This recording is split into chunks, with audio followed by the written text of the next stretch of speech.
Les saludo con mucho cariño esta mañana, cuando estamos llegando hasta usted a través de las estaciones de imagen en México, en estaciones hermanas, asociadas, afiliadas en la República Mexicana. Nos da un enorme gusto el poderles saludar y le digo que ya estamos listos. Le tengo un resumen de noticias. Banco Base, la confianza de una buena base, presenta. Resumen en imágenes. Para crecer es importante explorar nuevos mercados. En Banco Base contamos con la solidez y experiencia que nos convierten en el aliado perfecto para las empresas que buscan expandirse al mundo y llevar sus productos a nuevos horizontes. Visítanos en bancobase.com. Banco Base, impulsando empresas.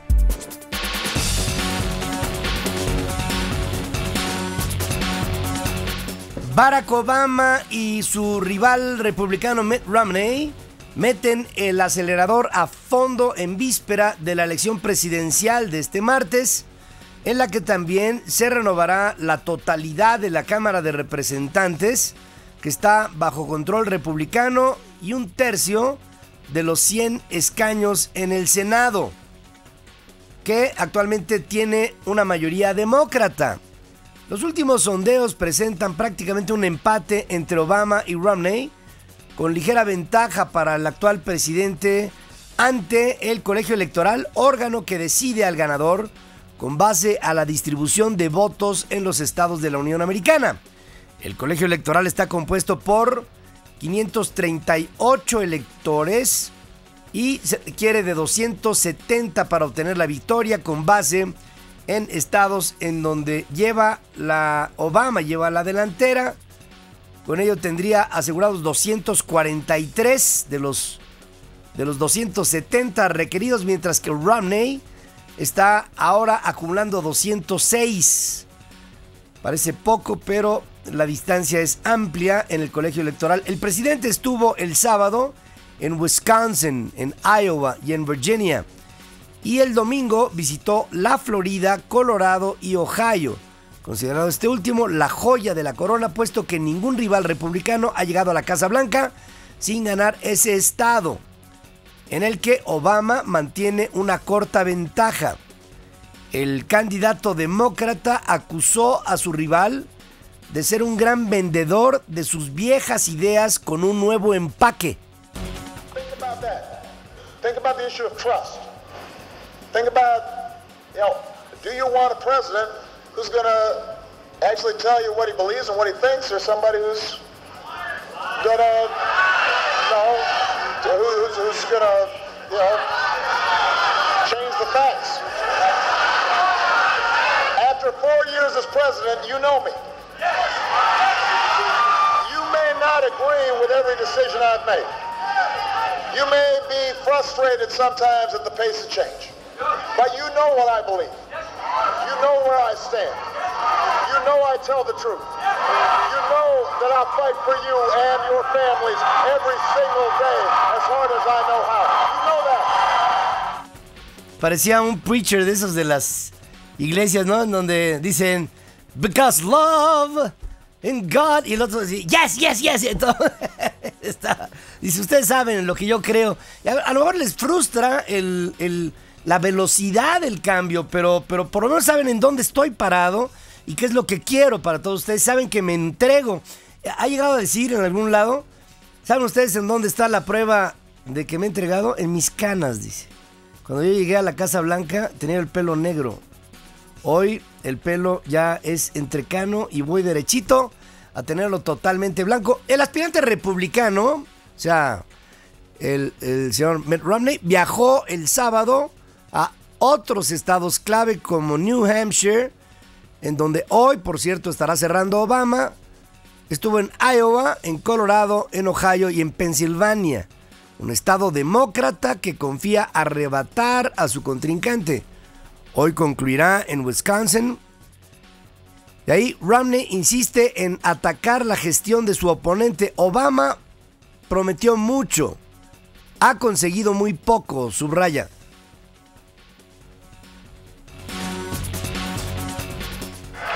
Tuesday, the choice of the American people can lead to one of two very different destinations. If the president were to be reelected, he would...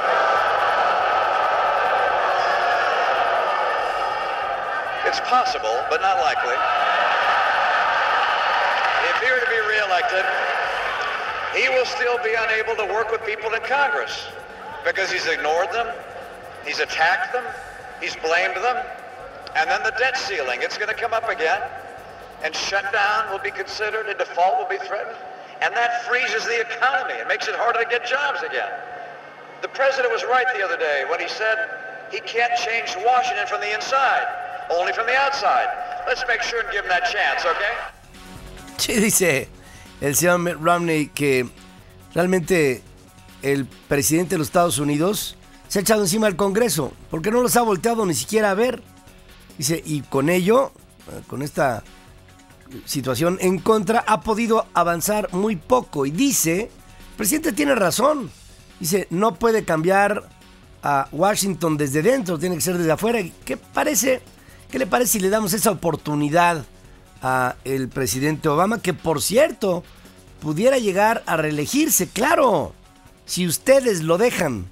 Y entonces eso pues levanta a el respetable. Las votaciones en Nueva York y en New Jersey serán escasas por obvias razones luego del paso de Frankenstorm. Numerosos centros de votación están en lugares aún inundados o sin energía eléctrica, lo que no influirá en el resultado de la elección presidencial, pero sí en la de asambleístas y senadores. Se instalarán casillas electorales en tiendas de campaña, en zonas en donde los inmuebles previamente destinados quedaron inhabilitados, y esto permitirá votar a los afectados a través de correo electrónico. El asesor de la campaña de Obama, David Axelrod, desestima el impacto político por la supertormenta, mientras que el estratega político Karl Rove considera que el desastre ayudará a los fines de Barack Obama. Más de 12 millones de latinos podrán votar mañana, una cifra histórica con aumento del 20% con respecto a la elección del 2008. Esta comunidad será determinante en el futuro político del aún considerado país más poderoso del mundo.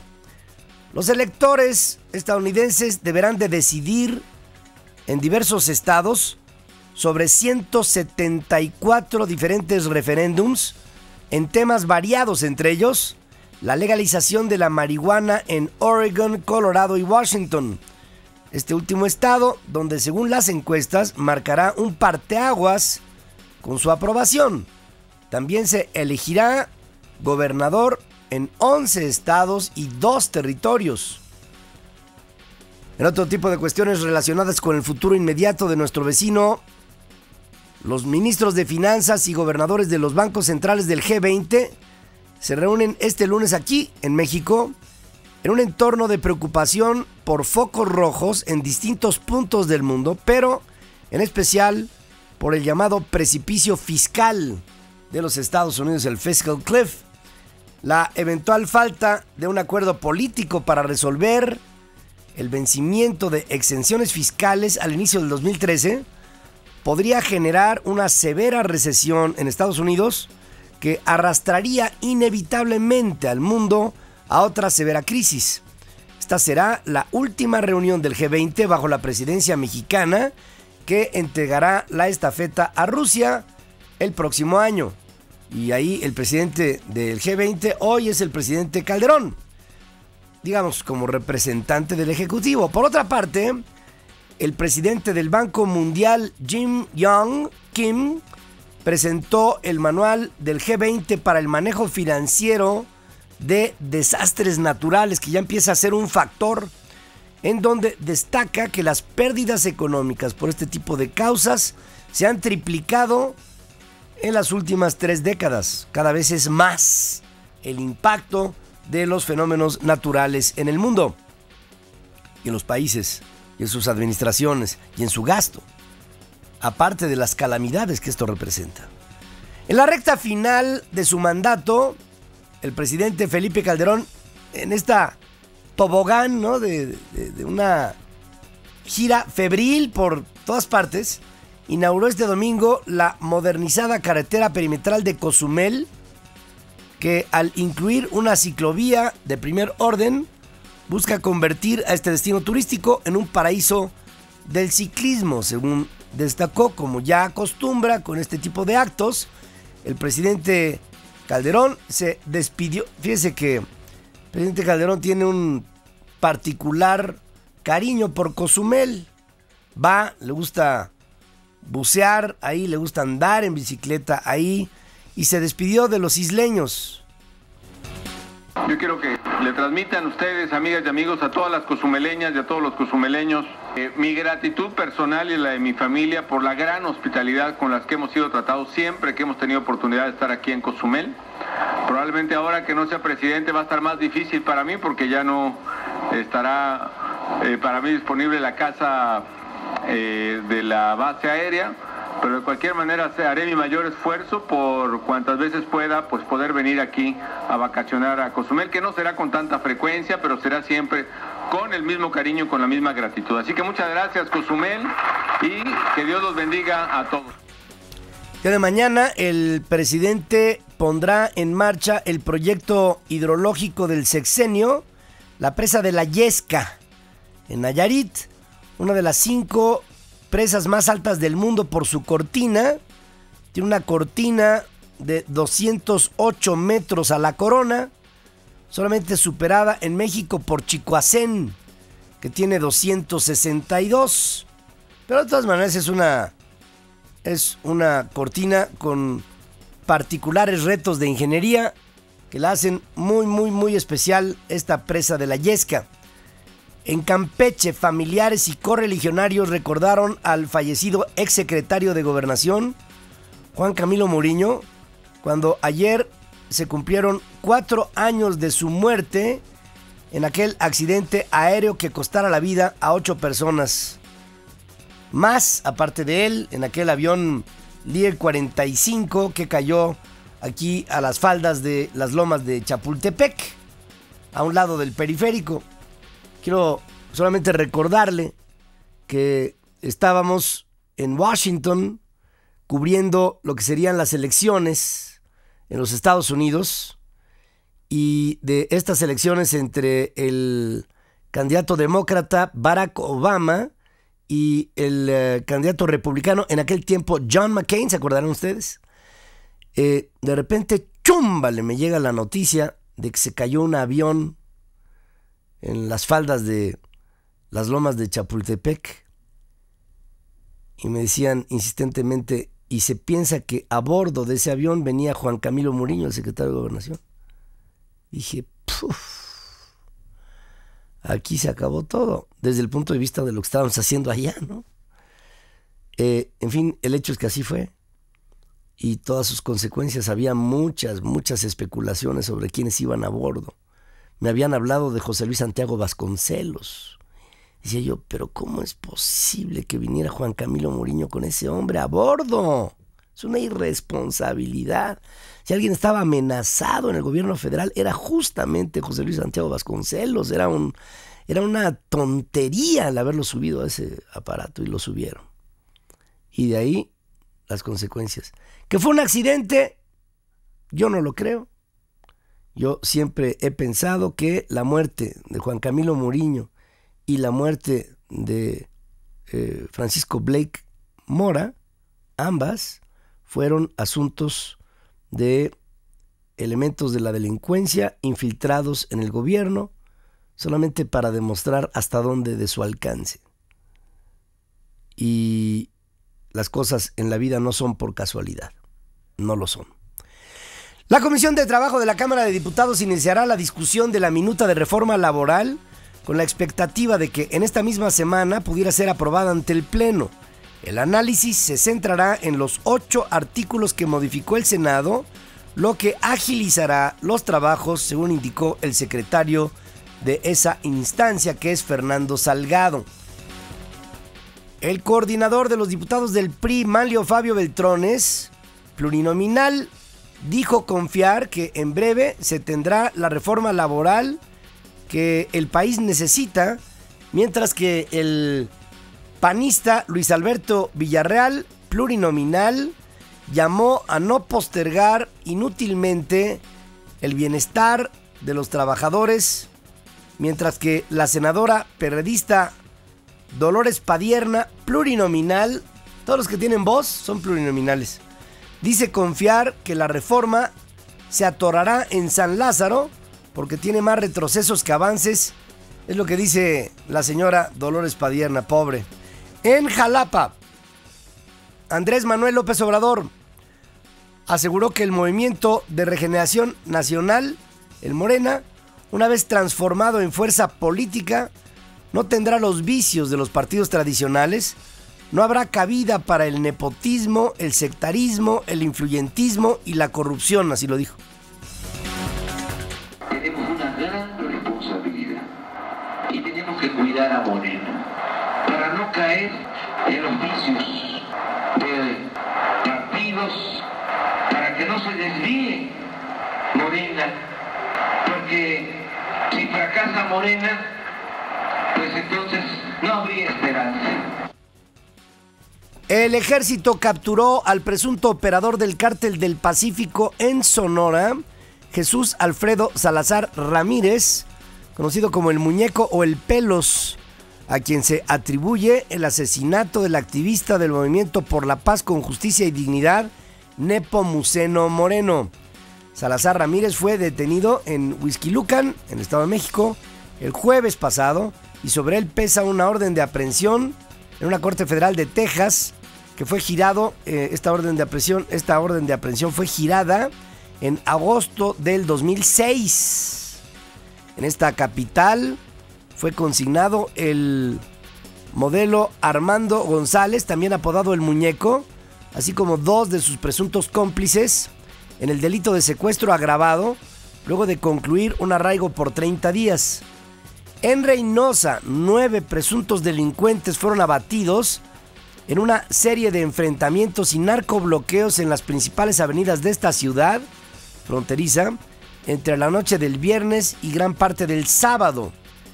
En esta capital, este lunes abre el segundo tramo de la autopista urbana sur de 3,5 kilómetros que va de el Cerro del Zacaltépetl a el Circuito Aztecas, completando 9 kilómetros de longitud de esta vía en operación.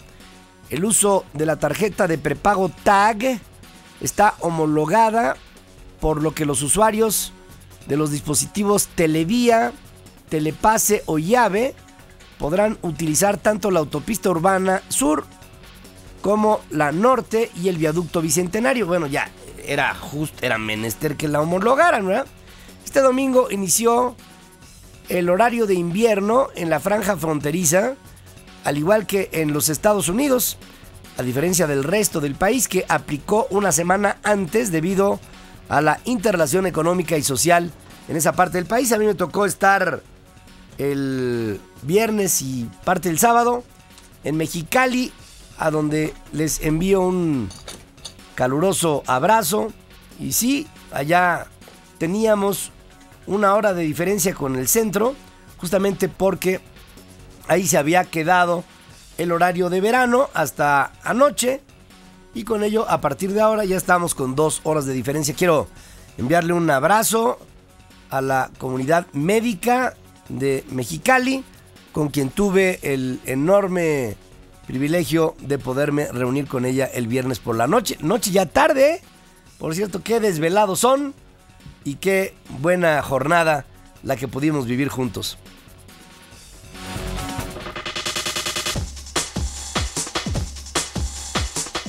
En el ámbito internacional, en Nueva York se anticipa una crisis de vivienda. Decenas de miles de personas afectadas por la Frankenstorm de la semana pasada pronto necesitarán alojamiento ante la llegada de un frente frío. El alcalde, Michael Bloomberg, calcula entre 30,000 y 40,000 las personas que estarán pidiendo hogares, lugares en donde estar. Nueva York y el estado de New Jersey fueron los más afectados por la megatormenta, que dejó 111 muertos en 10 estados de la Unión Americana, 42 de ellos solamente en Nueva York. más de 700,000 personas de la Gran Manzana permanecen sin electricidad y las autoridades aseguran que la falta de combustible persistirá por algunos días. Se abrieron refugios con calefacción en áreas que carecen de suministro eléctrico y el alcalde pidió a las personas de mayor edad que acudan a estos si no tienen calefacción en casa. Se entregarán 25,000 mantas a personas que insistan en quedarse en sus casas sin electricidad. Mucha gente que planeaba participar en el maratón de la ciudad de Nueva York, finalmente, se lo decíamos aquí, ¿se acuerda que decía estaba yo en la necia?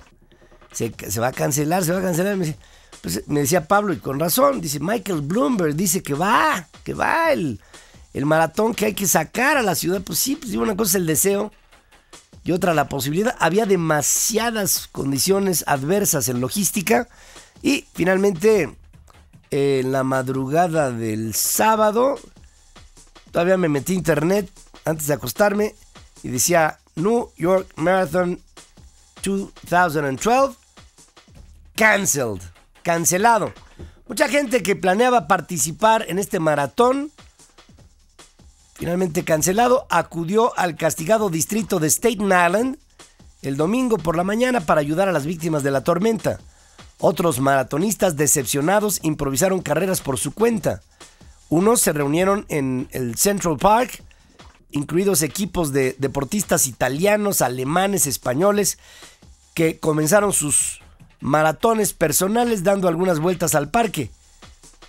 Y por si fuera poco, la ya devastada costa este de los Estados Unidos enfrentará el embate de otra tormenta, mientras la población aún tiene problemas para cubrir necesidades básicas.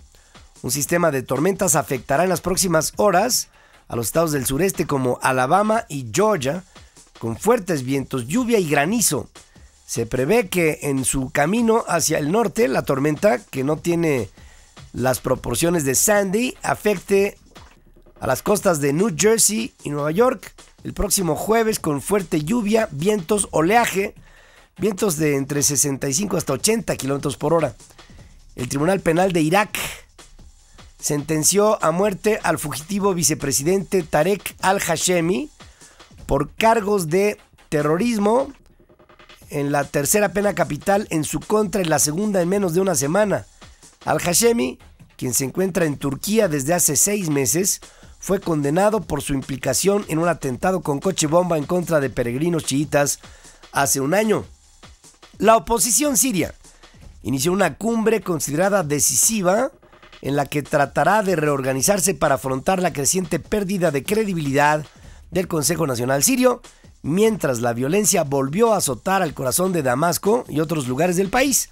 La Asamblea General, compuesta por 220 miembros, se reúne en Doha, la capital de Qatar, para evaluar su estrategia política y económica después de que esta semana Estados Unidos se retirara de manera explícita su reconocimiento como único representante de la oposición. Capturan en Colombia al narcotraficante Carlos Mario Agudelo Giraldo, considerado el principal distribuidor de heroína en los Estados Unidos. Según informes de la Policía Nacional Colombiana, este Agudelo Giraldo tenía nexos con la banda criminal de Los Rastrojos, una de las principales mafias del narcotráfico que opera en ese país sudamericano. La captura del narcotraficante, conocido por el alias de El Papi, se logró después de 2 años de investigación y con apoyo de efectivos de la DEA. En Colombia cae un pez grande.